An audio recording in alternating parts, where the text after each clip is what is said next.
Hello everyone and welcome back to my channel. So after reading to your lot of comments and DMs about how to find an accommodation in Canada, here I am with this video. This video is going to be purely in English because I want everybody to understand. Also this video might be a little long because I want to make everything crystal clear and make sure you watch till the end. So this video consists of 3 different topics: how to actually find the place, how to actually rent the place with proper documentation, and steps for moving into the place. So let's get started. So your first bet would be referencing. Ask your friends or families who might be living here. They might know a vacant place for you which suits you. This can be very trustworthy and help you avoid many scams and frauds happening in Canada. There are certain websites like Craigslist, Kijiji, Facebook Marketplace to help you find the place. Now I will show you step by step in Craigslist. As I live in British Columbia, Craigslist is much popular here. But I've heard that Kijiji is much more popular in Ontario. But when finding a place, both are equal. So open your browser and go to google.com and then search Craigslist. And depending upon where you are coming, Craigslist have different websites for it. So if you're coming to Vancouver, so Craigslist Vancouver has a different site. If you're coming to Craigslist Toronto, you can see here has a different site. So let's see for Vancouver and just go onto the Craigslist website. The same interface will be in like any city. It does not matter, but yeah, just click on housing, and then you might have a different view. Just if you have a thumb view or a list view, just come into the gallery view, so we all have the same interface.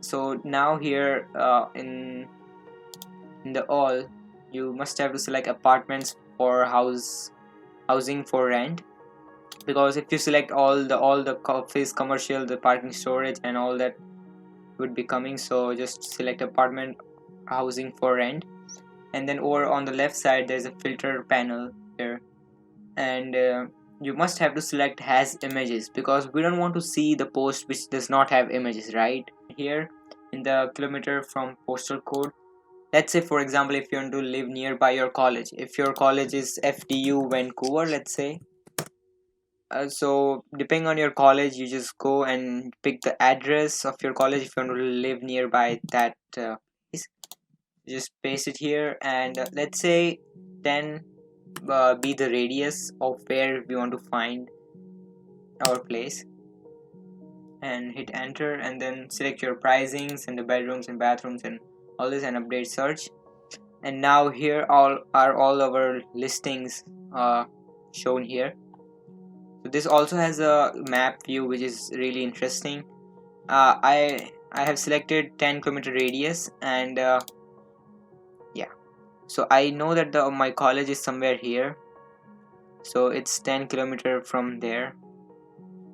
And you can also see like where you want to go. Here it's 162 listing. Here there are 3,525 if you live nearby to specifically.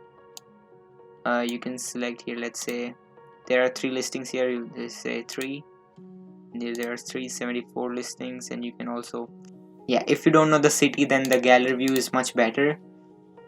And then yeah, you just go on to select your place and contact them. If you're coming here as a student, the third way to find an accommodation would be through your college. So colleges can provide you with 2 types of accommodations: on campus and off campus.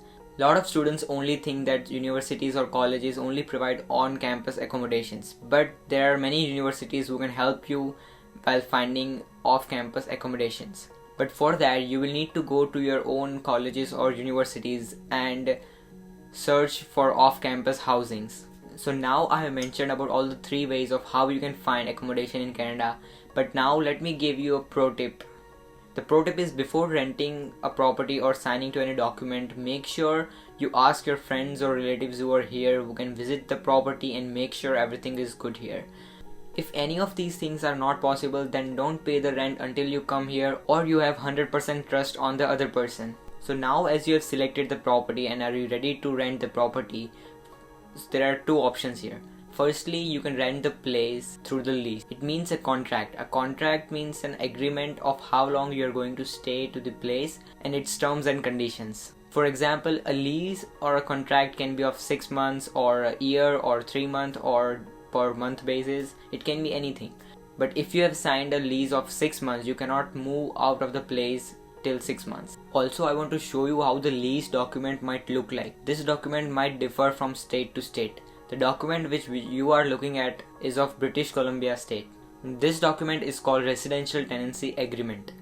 I will leave the links of various states' tenancy agreements on the description below. Make sure you check it out. So while going through the lease method, the method of paying the rent can be anything from cash to bank online transfers or anything. In this case, you might ask the owner for the receipt. Secondly, you can also rent the place without the lease agreement, which is informal and unofficial. In this case, no form of proof is being considered. But in this case, your owner might not or will not give you the monthly payment receipts. So there are two options, lease or without lease. Both the options are equally happening in Canada.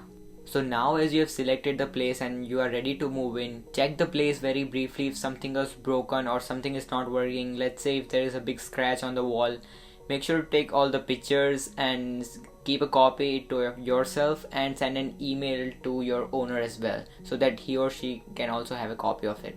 This is just to be on a safe side that there were certain damages to this place which were not done by you but were already there when you moved in. That's all guys, keep a margin of error in this video and make sure you research it on your own before taking any decisions. Thank you very much for watching it till here. If you really like this video helpful or you want to support me, make sure you send some love through hitting the like button and subscribe button. Make sure you share it to your friends and families or whomsoever you might think it helps. See you in the next video.